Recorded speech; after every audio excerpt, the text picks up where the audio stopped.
in his mind, and Krishna would come and play. See? If you create this mood, this atmosphere, that's what Srimati Radharani does. She's the queen of Vrindavan. Huh? And her right-hand lady is Vrinda Devi. Vrinda Devi is the goddess of the jungle. Tulsi. Yeah, Tulsi. She's the goddess of the jungle of Vrindavan. And so she's in charge, she's the mistress of all the trees and the animals and the wild life in the Vrindavan jungle. See, I know her well.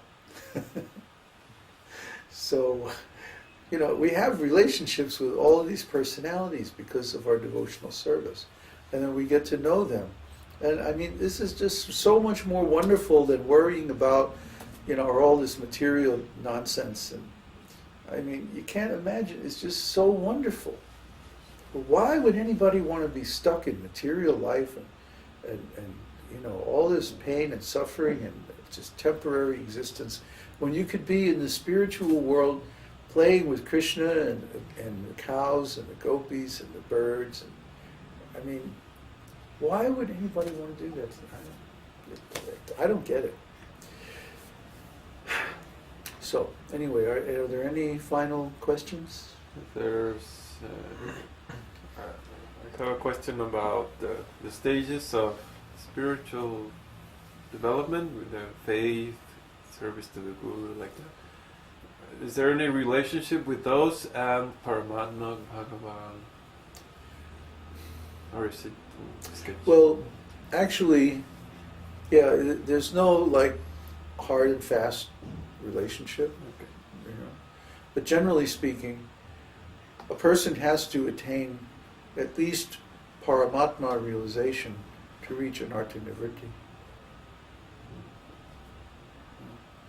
If you don't know who you are, if you don't know that you're a spirit soul, if you don't have Brahman realization, how can you approach a bona fide spiritual master for initiation? You can't promise to follow the rules and regulations of devotional service if you're not on the platform of Brahma Bhuta. I mean, you can promise, but you won't be able to fulfill it. And similarly, how can you love Krishna, or even begin the process of loving Krishna, unless you have Paramatma realization and you have access to him within your heart? I thought maybe previous lifetime or so. I don't feel like I have any of those. Oh. But I feel Start chanting. for Krishna. Well, you must have some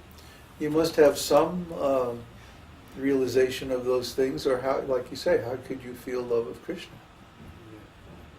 Doesn't necessarily have to be in this lifetime, but mine was. So that's why I say I'm just an ordinary person. I'm just a regular human being. There's nothing special about me at all. It's not like I was born with 27 Raja Yogas or something. I didn't have a very auspicious birth. I had a lot of problems in my early life, and family wasn't very advanced or special in any way or anything. In fact, less than the average family. It wasn't even a nice family. It was a very degraded family. But I went through everything and got Brahman and Paramatma and then finally Bhagavan realization in this one lifetime. So if I do it, if I can do it, anybody can do it. It's easy. Most the people who approach me for devotional service actually have a much better chart, a much better situation in this world than I did. So if I can make it, certainly you can make it. I'm not very special or unusual type of person, but what was different about me was that I was unwilling to settle for anything less.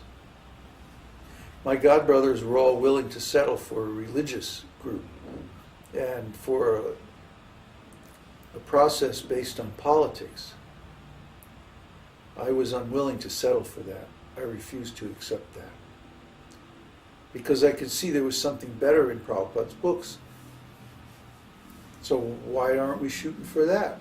Why are we shooting for some lower, mundane, actually, aim? Prabhupada says this is the goal. This pure devotional service is the goal. Not this, religious politics and all this nonsense. So why aren't we aiming for this? This was really would you please stop that? This was really my issue with my godbrothers. And all the other issues I had with them were actually based on or related to this one issue. That Śrīla Prabhupada is giving in his books that pure devotional service, pure love of Godhead is the aim. Pure Kṛṣṇa consciousness, complete self-realization, that's the aim. That's what we're doing here. That's what we should be going towards. They wouldn't accept this. They say, no, it's just about power and money and influence and stuff like this. And I refused to accept this, and I was always questioning this. Why have we accepted a lower standard? Śrīla Prabhupada gave this much higher standard, and we should be doing that. They didn't like this. They didn't like to be reminded of this. And they made my life really difficult, hellish. So fortunately now we're beyond that stage of life, and we're able to preach independently by Prabhupada's blessings, by his instructions. So now we're doing it our way. It's working out very nicely. Question from Tiago. We just saw that Krishna is ever youthful. Do our spiritual body get old? No. Question from Prasad. At the time when the jivas fell down, they should all have started with neutral karma. How did... What? At the time... Oh, sorry. Who's this from? Prasad. Where does it say that in the scriptures? Are you making that up? But don't ask me a question that's based on an assumption that is not true. Where did you read that? Where did you find that? Where's the shloka? What's the quote? Is it in Prabhupada's books? Is it in the Vedas? Where is it? I am assuming. Ah, yes, you are assuming. And they keep put a smiley reversed this. Yeah, the question is invalid. Based on a false assumption. Mother Indira commented, Bharatanatyam. My nieces who learn those use a lot of those gestures, and we ask them not to do that in normal life. For people who don't know these dances, it looks weird because they try to communicate with... Americans are always worried about being weird. Mm-hmm. You know, they're the most hidebound, habit-limited, conservative... What will the neighbors think? Huh? Yeah, what'll the Joneses think, right? Sociopathic. Well, yeah, I mean, it's like, so what? I don't understand where this idea well, yeah, I do know where it comes from. That what are other people going to think? This is drilled into us in school. Pounded. Screwed in really tight.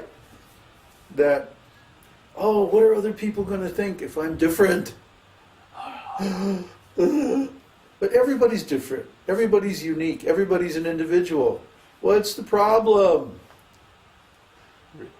We talk about rugged individualism in America, but it's just empty words.